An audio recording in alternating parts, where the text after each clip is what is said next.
Everyone, welcome to channel learn with ease. आज हम solve करेंगे इश्यू ऑफ शेयर्स चैप्टर से question number 21 and 22, chapter 6 DK Goyal की book से class 12 accounts. Online classes, online tuitions के लिए आप मुझे स्क्रीन पर दिए गए नंबर पर व्हाट्सएप कर सकते हो अपना नाम और क्लास। और आप अगर सॉल्यूशन ढूंढ रहे हो टीएस ग्रेवाल और DK Goyal new edition book के, तो चैनल के होम टैब पर क्लिक करो। आपको सभी चैप्टर्स के सॉल्यूशंस की प्लेलिस्ट विजिबल होगी। साथ में ही पोस्ट सेक्शन में एमसीक्यूज मिलेंगे क्विज के फॉर्मेट में, और एमसीक्यूज के सॉल्यूशन है शॉर्ट्स में। आप हर सॉल्यूशन को आप इंग्लिश और हिंदी दोनों ही लैंग्वेज में देख सकते हो। उसके लिए आपको ये सेटिंग का बटन प्रेस करना है और ऑडियो ट्रैक की ऑप्शन से इंग्लिश या हिंदी जो भी लैंग्वेज आपको कंफर्टेबल लगे उसे सिलेक्ट करना है। तो बहुत कुछ है चैनल पर, विजिट द चैनल। अच्छा लगे तो शेयर और सब्सक्राइब जरूर करना। क्वेश्चन नंबर 21 में ज्योति पावर लिमिटेड एक कंपनी है जिसने 8,50,000 इक्विटी शेयर्स पब्लिक को इश्यू किए, ऑफर किए। 10 रुपीज की फेस वैल्यू का एक शेयर है जिसे 3 रुपीज प्रीमियम के साथ इश्यू किया गया। मतलब जिसे भी ये शेयर खरीदना है उसे 13 रुपीज पे करने। कंपनी पूरा पैसा एप्लीकेशन पर ही डिमांड कर रही है।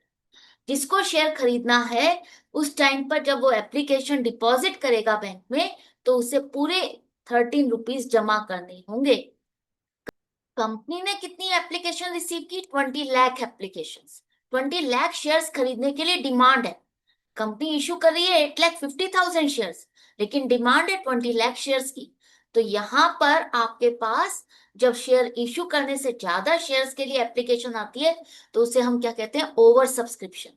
अब ओवर सब्सक्रिप्शन के केस में क्या कंपनी सभी को शेयर अलॉट कर सकती है? 20 लाख शेयर्स जिसने डिमांड की, सबको शेयर मिलेगा? नहीं। कंपनी जितने शेयर्स इशू करती है उतने ही अलॉट कर सकती है। तो इस सिचुएशन में कंपनी क्या करेगी?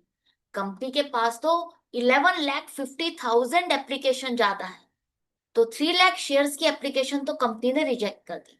बाकी बाकी एप्लीकेशंस जितनी भी है 17 लाख, यहां पर वो प्रोरेटा बेस पर अलॉटमेंट करके, प्रोरेटा मतलब जिसने जितने शेयर्स के लिए अप्लाई किया उसको उतने शेयर्स नहीं मिलेंगे, कुछ कम नंबर ऑफ शेयर्स उसको अलॉट किए जाएंगे।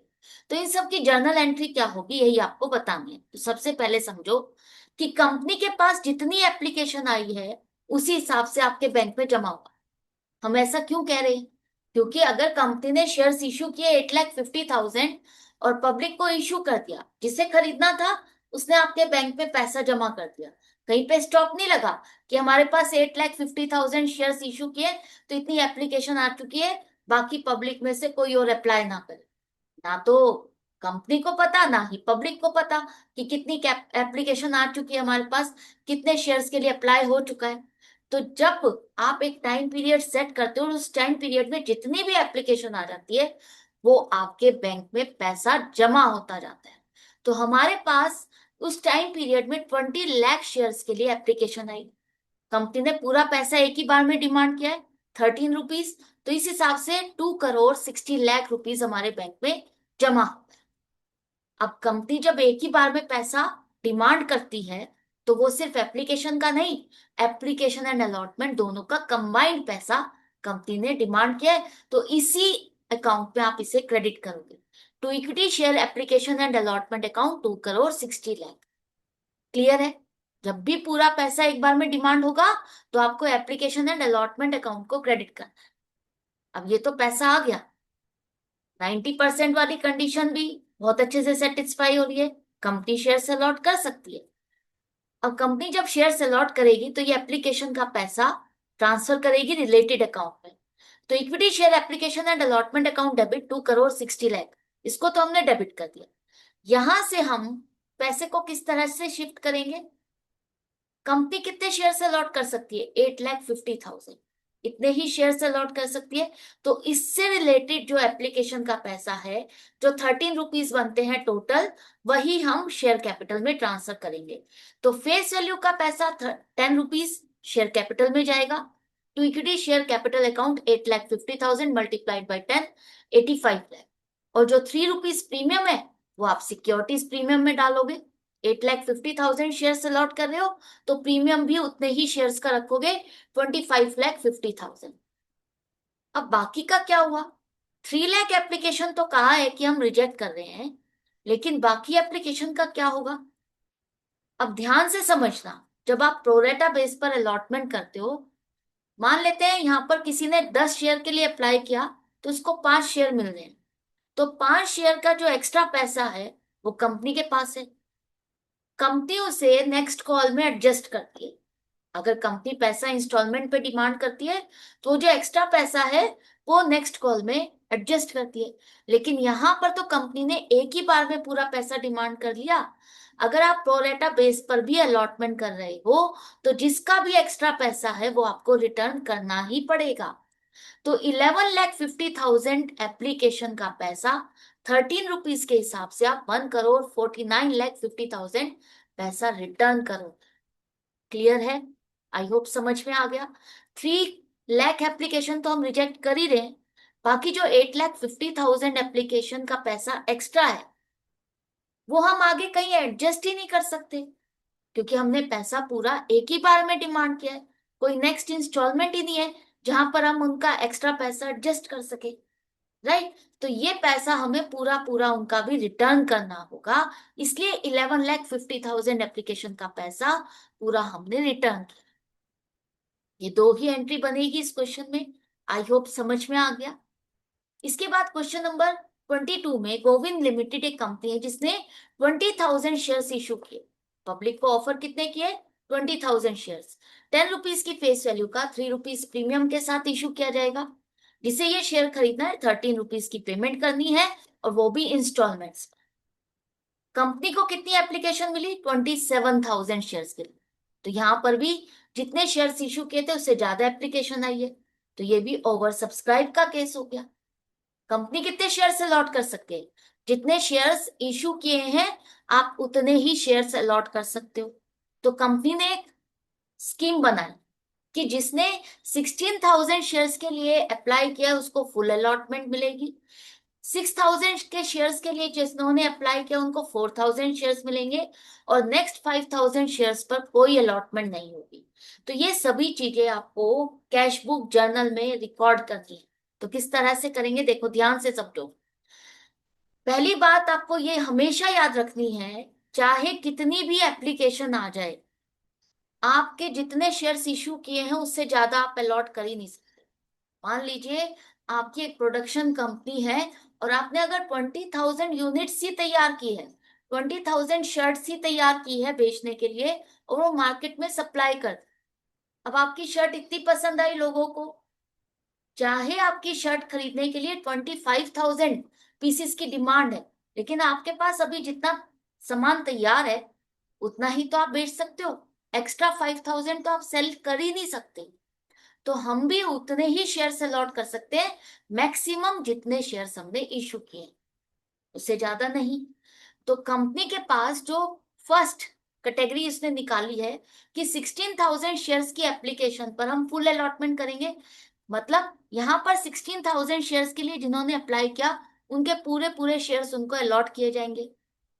क्या यहाँ पर किसी का एक्सेस मनी है? हमने जितने का सामान का पैसा रिसीव किया उतना ही सामान हम उनको दे रहे हैं। जितने शेयर्स के लिए उन्होंने अप्लाई किया उतने ही शेयर्स अलॉट कर रहे हैं। तो ना तो उनका कोई एक्स्ट्रा पैसा है जिसे हम अलॉटमेंट में एडजस्ट करें, अलॉटमेंट मतलब नेक्स्ट इंस्टॉलमेंट में एडजस्ट करें, और एक्स्ट्रा पैसा नहीं है तो रिफंड भी नहीं करना। दूसरी कैटेगरी है जहां पर आप 6,000 के शेयर्स की एप्लीकेशन लगाई, और आपने शेयर्स कितने दिए? 4,000। आपने पैसा ज्यादा रिसीव किया लेकिन सामान कम वैल्यू का दे रहे हो। 4,000 शेयर्स दे रहे हो ना, इसका मतलब 2,000 शेयर्स की एप्लीकेशन का पैसा ज्यादा है। वो कंपनी इन शेयर होल्डर्स को रिफंड नहीं कर रही। जिन्होंने ये शेयर्स अप्लाई किए उनको 4,000 शेयर्स अलॉट किए जाएंगे, और जो एक्स्ट्रा पैसा कितना है? 2,000 एप्लीकेशन पर जो एक्स्ट्रा पैसा और हमारे पास आया वो 8,000 रुपीज कंपनी उनको रिफंड नहीं करेगी। उनका पैसा नेक्स्ट कॉल अलॉटमेंट में एडजस्ट किया जाएगा। आप कहोगे यहाँ पर कहीं पर भी नहीं लिखा क्वेश्चन में। जब क्वेश्चन में नहीं लिखा और कंपनी इस तरह से अलॉटमेंट कर रही है तो उसे हम कहते हैं प्रो रेटा बेस पर अलॉटमेंट। जहां शेयर होल्डर ने अप्लाई ज्यादा किए उसको अलॉटमेंट कम हो रही है, तो वो हो जाता है प्रोरेटा का केस। और प्रोरेटा के केस में शेयर होल्डर को उसका पैसा रिफंड नहीं किया जाता, एक्स्ट्रा पैसा नेक्स्ट कॉल में एडजस्ट किया जाता है, चाहे क्वेश्चन में दिया हो या ना दिया। क्लियर है? अब ये पैसा हमने अलॉटमेंट में एडजस्ट किया, हम उनको रिफंड नहीं करें। अब थर्ड कैटेगरी है जहां पर 5,000 शेयर्स की एप्लीकेशन है और यहां पर कंपनी ने एक भी शेयर उनको अलॉट नहीं किया, तो उनका पैसा जितना भी आया है ₹4 के हिसाब से, ₹20,000, ये एक तरह से एक्सेस मनी है। हम शेयर्स उनको अलॉट नहीं कर रहे। अब एक्सेस मनी है, हम शेयर्स अलॉट नहीं कर रहे, तो एडजस्टमेंट भी नहीं होगी कहीं पर भी, अलॉटमेंट में आगे एडजस्टमेंट नहीं होगी। ये पैसा उनको रिफंड ही किया जाएगा। जब आप उनको शेयर्स अलॉट नहीं कर रहे, तो उनका पैसा उनको वापस किया जाएगा, ₹20,000। ये सारा समझ में आ गया आपको? अब देखो इसको रिकॉर्ड कैसे करेंगे। सबसे पहली एंट्री जो आपके पास बैंक में पैसा आएगा उसकी आप रिकॉर्ड करोगे, और वो डायरेक्टली आपके कैश बुक में ही पोस्ट होगी। तो कितना लिखोगे, किस तरह से लिखोगे? आपने जितनी भी एप्लीकेशन रिसीव की उसका सारा पैसा बैंक में आया, तो वो पूरा का पूरा बैंक में रिकॉर्ड करोगे, डेबिट दिखाओगे। उसके बाद वो आपकी अकाउंटिंग प्रोसेस है, अभी हमारे पास इतना पैसा आ गया, हम तो इतने शेयर से लॉट नहीं कर सकते, एक्स्ट्रा पैसे को हमें यहाँ शिफ्ट करना है, वहां शिफ्ट करना है, वो आपकी अकाउंट। लेकिन पहली बार जो आपके पास शेयर एप्लीकेशन आई, उसको आपको पूरा पूरा बैंक अकाउंट में डेबिट दिखाना है।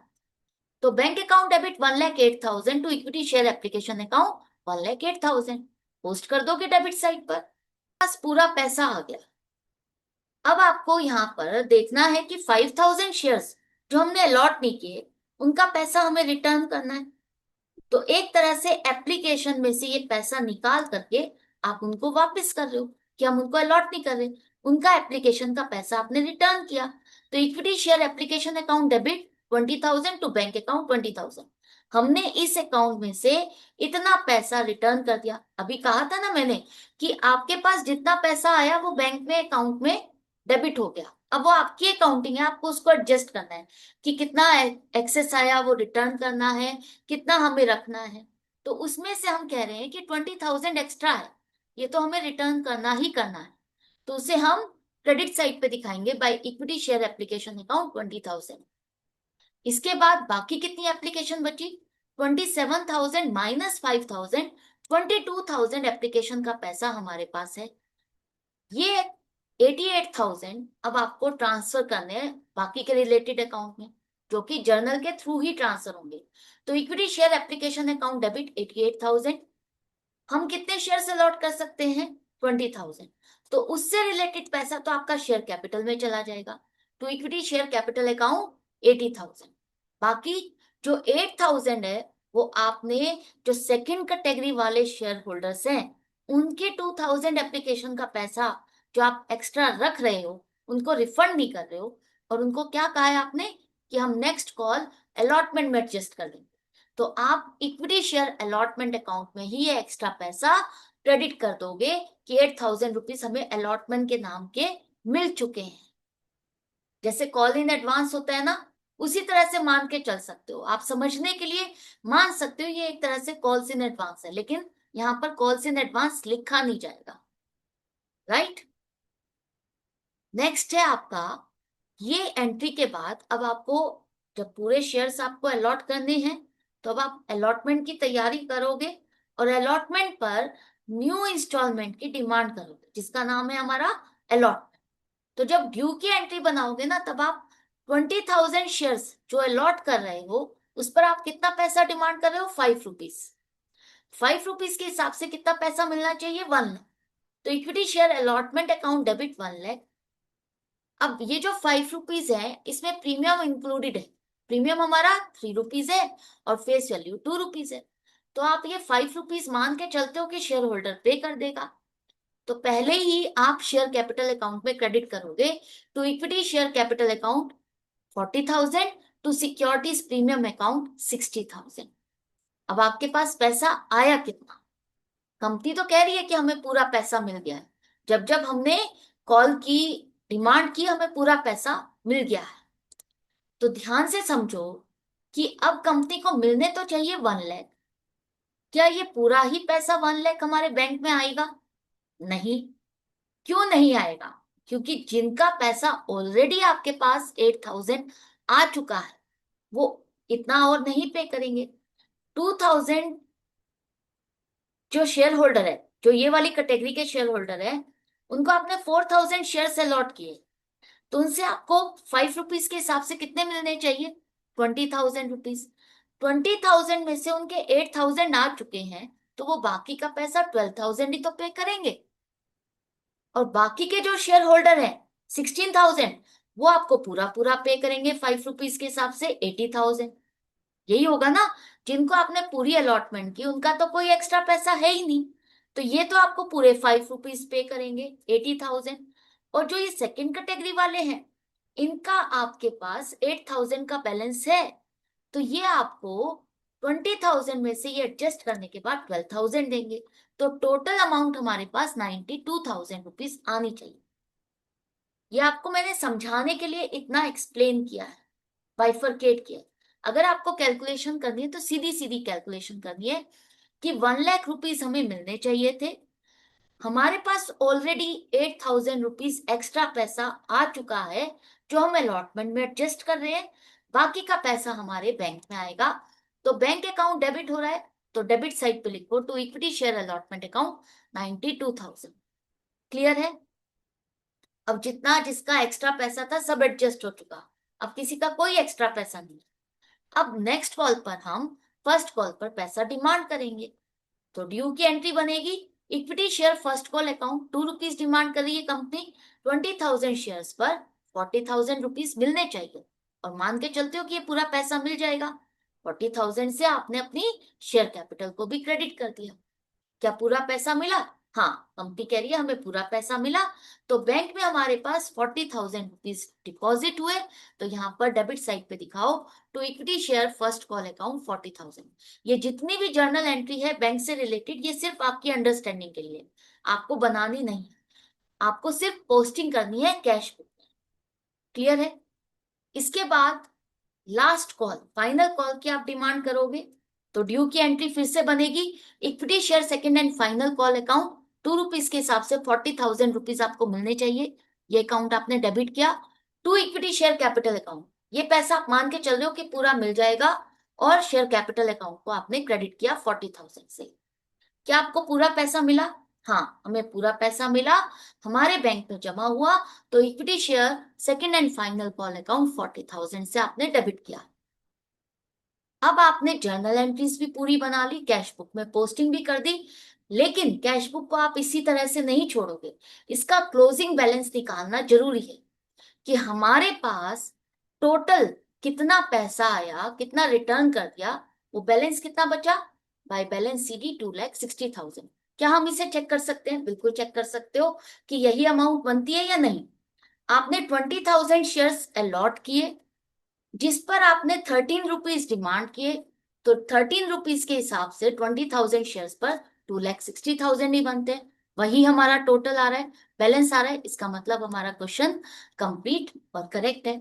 आई होप आपको अच्छे से समझ में आ गया है कि किस तरह से शो करना है। इसी तरह से आपको कनेक्टेड रहना है, सीखते रहना है, समझते रहना है। अगर वीडियो हेल्पफुल लगे तो लाइक का बटन प्रेस करना और ज्यादा से ज्यादा फ्रेंड्स में शेयर करना। Good bye and take care.